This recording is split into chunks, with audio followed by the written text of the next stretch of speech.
Hello students, मैं हूं सुजाता चौहान और आप सभी का अपनी ऑनलाइन टीचिंग क्लासेस में एक बार फिर स्वागत करती हूं। आज मैं 11th क्लास के हिस्ट्री फर्स्ट चैप्टर जिसका टाइटल है from the beginning of time हम यहाँ पे आज डिस्कस करेंगे। In this chapter we will read about the beginning of human existence. We come to know how humans emerge, how they get food to eat, in what way they communicate, and the making of tools, the use of fire, and many things about them.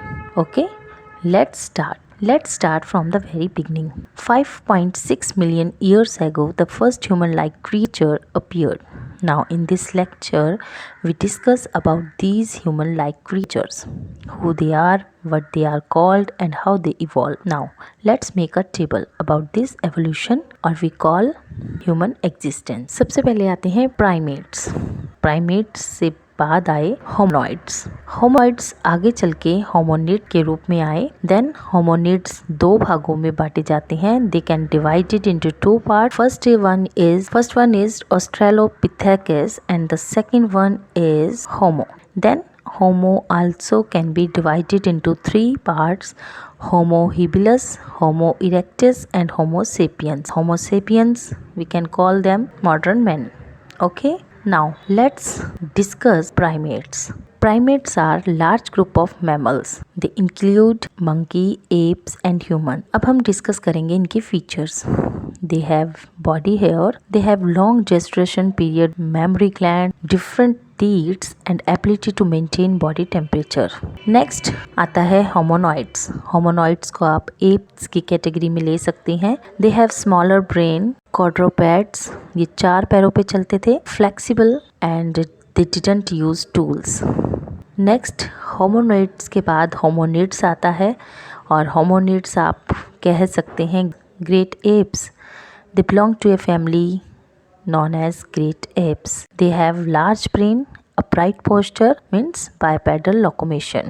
ये दो पैरों पर चलते थे लेकिन थोड़ा सा झुककर. स्पेशलाइजेशन ऑफ हैंड्स, इनके हैंड्स की स्पेशलाइजेशन हो चुकी थी, ग्रिप्स बेटर हो चुकी थी, इनकी मोशन था हैंड्स में और इस वजह से ये फोर्थ पॉइंट आता है यूज कर सकते थे tool. They can use tools. Australopithecus दो वर्ड्स के कॉम्बिनेशन से बना है. ऑस्ट्रेल मीन्स सर्दन, जो कि एक लैटिन वर्ड है ऑस्ट्रेल जिसका मतलब होता है southern, and pithecus is a Greek word which means ape. तो सर्दन एप्स को ऑस्ट्रेलोपिथेकस कहा जाता था. अब हम इनके फीचर्स देखते हैं. Let's discuss their features.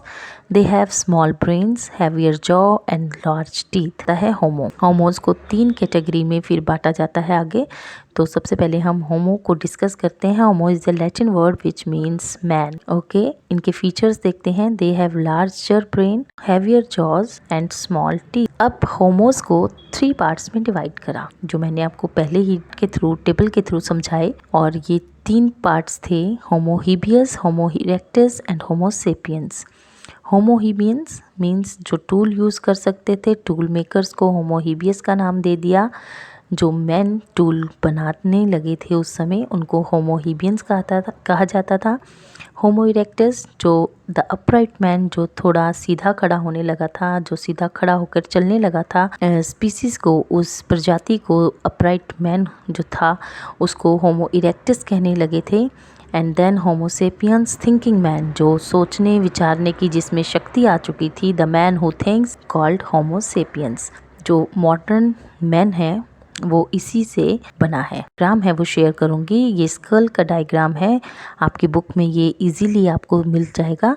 ये चार इसमें स्कल बनी हुई हैं. जो फर्स्ट स्कल है वो एप्स से रिलेटेड है. ये एप्स की है. देखिए आप इसके जो स्कल है वो बहुत ही, जो खोपड़ी वाला हिस्सा है, सिर वाला हिस्सा है, वो बहुत ही छोटा है, तो ये एप का है.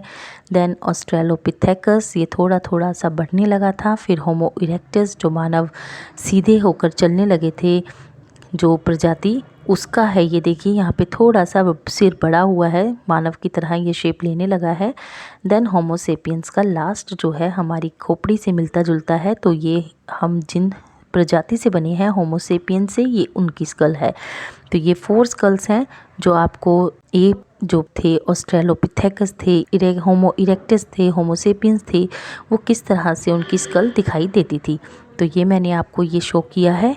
तो आज इस लेक्चर में मैंने आपको सारे ये नाम जो थे ये डिटेल में आपको बताए हैं, इनकी फ़ीचर्स बताए हैं।